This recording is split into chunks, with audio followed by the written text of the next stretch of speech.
Buonasera e ben ritrovate amiche e amici dell'atletica.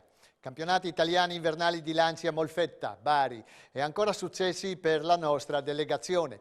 Torniamo dalla trasferta in Puglia con 2 titoli e 2 medaglie d'argento. Oro per Enrico Saccomano, tesserato per il Malignani Libertas e allenato da Adriano Cos. Con 56 metri e 55 di disco si piazza quarto assoluto e trionfa nelle promesse di 26 centimetri sul finanziere Carmelo Alessandro Musci.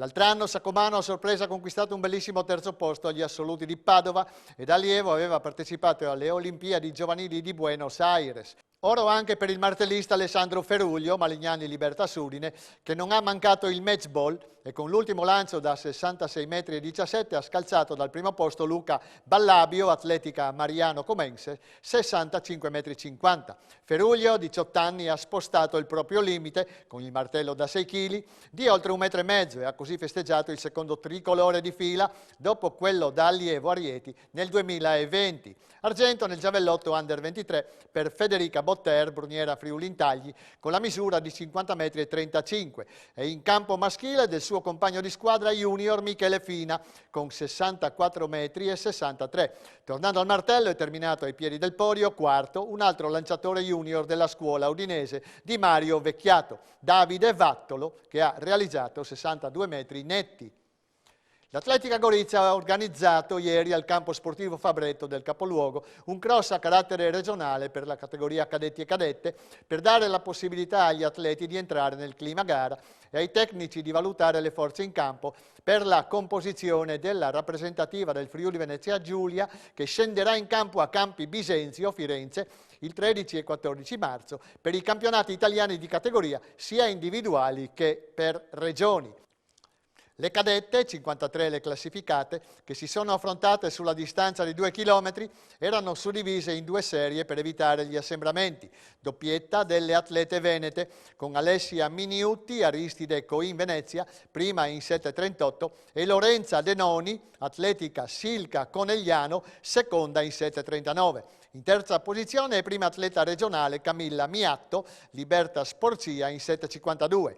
Nelle prime 10 posizioni altre 4 atlete regionali, Linda Minigutti, Libertas Friul Palmanova, quarta, Elena Copat della Libertas Porcia, quinta, Carlotta De Caro del Malignani Libertas Udine, ottava, ed Elena Bruno della Libertas Porcia, nona.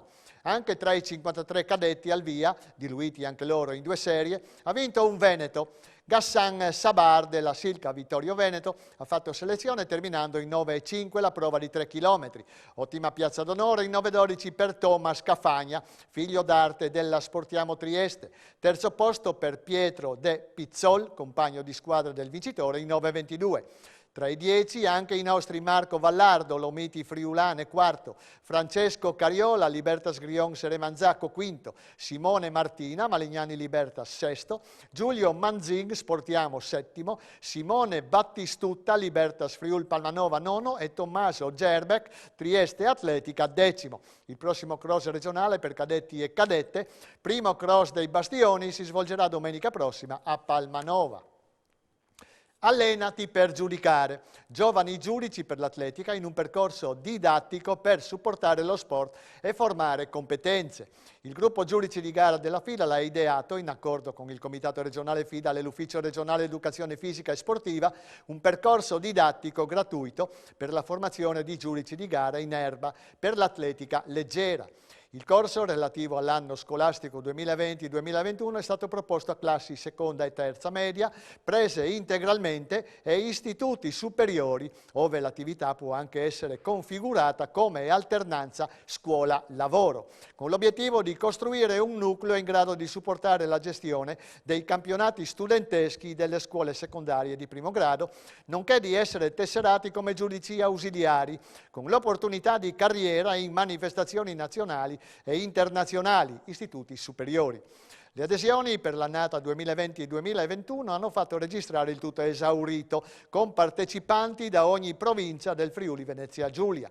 Le finalità, ha spiegato Giovanni Molaro, giudice referente del settore promozione e formazione nelle scuole, sono sia tecniche che umane. Vanno dal reclutamento e ricambio generazionale all'interno del gruppo giudici di gara regionale alla collaborazione con le scuole per l'organizzazione dei campionati studenteschi, dal lavoro di squadra nella programmazione di un evento sportivo, alla responsabilizzazione su proprietà come la sicurezza e i flussi delle persone nel contesto di una manifestazione. E ancora inclusione e introduzione a nuove tecnologie di misurazione. Il gruppo giudici di gara friulano ha fatto scuola e viene preso ad esempio dai gruppi di altre regioni per i risultati raggiunti. L'attività, conclude Molaro, aiuta a sviluppare anche negli studenti più giovani il senso di responsabilità nelle scelte operative in campo. In quest'ottica si acquisiscono capacità organizzative e relazionali spendibili in qualunque ambito, scolastico e no. In pratica gli alunni vengono inseriti nelle giurie e nei servizi, supervisionati da un arbitro del gruppo giudici. I ruoli sono stabiliti dai tutor sulla base delle proposte e delle preferenze degli studenti, con un ruolo attivo nelle manifestazioni e in alcuni casi giudicante. Il programma è gestito in maniera autonoma dalle singole province che prevedono esercitazioni pratiche con materiale fornito dai giudici stessi o dalla scuola. Il corso è aperto anche ai docenti e al termine del corso viene rilasciato un attestato di partecipazione. Quest'anno, grazie all'interessamento della professoressa Caterina Florio, nuova coordinatrice di educazione fisica sportiva a Udine, il progetto diventa regionale, offrendo la possibilità a ogni istituto secondario di intraprendere questo percorso. Mito Marathon, ecco una new entry in un panorama podistico già complesso e reso ancora più difficile dalle problematiche Covid nel calendario podistico regionale. La prima edizione si correrà il 31 di ottobre. In realtà non si tratta di una nuova gara, dato che sostituisce la UNESCO City Marathon, nata nel 2013, che malgrado gli ambiziosi progetti e i generosi finanziamenti regionali non ha prodotto i risultati sperati. Nel 2019 la maratona aveva registrato 277 classificati, piazzandosi al 32esimo posto in Italia. Anche la mezza maratona non aveva raccolto massicce partecipazioni. Nel 2019 l'UNESCO City Marathon si posizionava intorno al 100° posto in Italia, con i suoi 417 classificati. Come molte manifestazioni sportive che hanno scelto di rivedere il proprio collocamento in calendario, anche Mito Marathon si unisce al senso di responsabilità dimostrato da tutti gli organizzatori e posticipa il proprio evento all'ultima domenica di ottobre. Aver definito una data ci consente di riprogrammare la nostra macchina organizzativa, ha dichiarato Federica Fasano, presidente del comitato organizzatore. L'esordio della maratona friulana infatti si sarebbe dovuta svolgere il 28 marzo. Cividale sarà la casa di questo importante appuntamento sportivo e siamo orgogliosi di essere i primi a ospitare la maratona, sottolinea Giuseppe Ruolo, assessore allo sport e al turismo di Cividale del Friuli. Mai come in questo periodo ci affidiamo anche al potere dello sport come segnale di speranza e ripartenza. Mito Marathon non coinvolgerà solo la città di Cividale del Friuli. Nelle prossime edizioni dei 42 km i comuni di Aquileia e Palmanova sono felici di aprire le proprie porte a questa nuova competizione. Aquileia, ha commentato il sindaco Emanuele Zorino, accoglie con entusiasmo questo evento che sarà qui ospitato in una delle prossime edizioni, completando così il challenge delle 3 maratone dei siti UNESCO del Friuli Venezia Giulia. Siamo soddisfatti che l'amministrazione regionale mostri attenzione a una iniziativa sportiva di alto livello, dichiara dal canto suo Francesco Martinez, sindaco di Palmanova. Un evento che ci auguriamo continui a essere, nella sua nuova formula organizzativa, un veicolo di crescita sportiva, culturale ed economica per le 3 città del Friuli Venezia Giulia.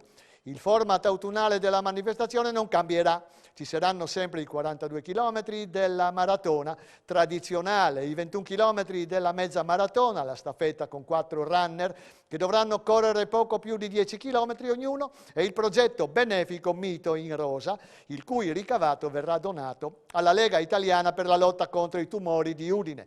Per partecipare bisognerà attendere la fine del mese di marzo, quando verranno ufficialmente aperte le iscrizioni.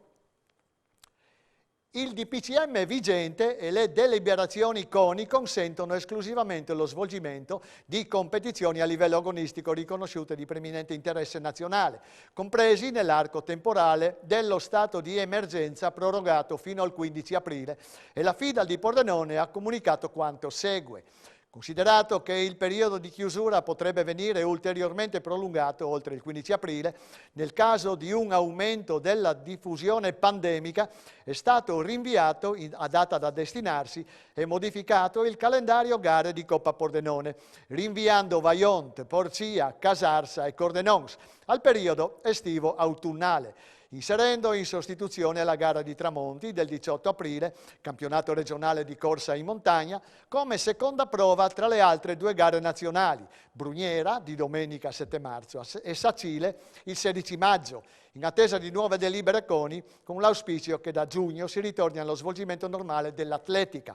Il regolamento, conclude il comunicato, non cambia e le iscrizioni al circuito sono aperte fino al 7 maggio. La 34esima edizione di Coppa Provincia, Gran Premio Oro Gildo, quindi prenderà il via domenica da Brugnera alle 9:15, con la gara breve di 7 km che precederà di un quarto d'ora la 22esima maratonina internazionale di 21 km. Organizzata dall'Atletica Brugnera Friuli Intagli, la gara segnerà i titoli italiani dell'Unione Nazionale Veterani dello Sport. Tutti correranno su un anello omologato e molto scorrevole di poco più di 7 km, da ripetersi 3 volte per la maratonina, con breve transito all'interno dell'incantevole parco di Villa Varda.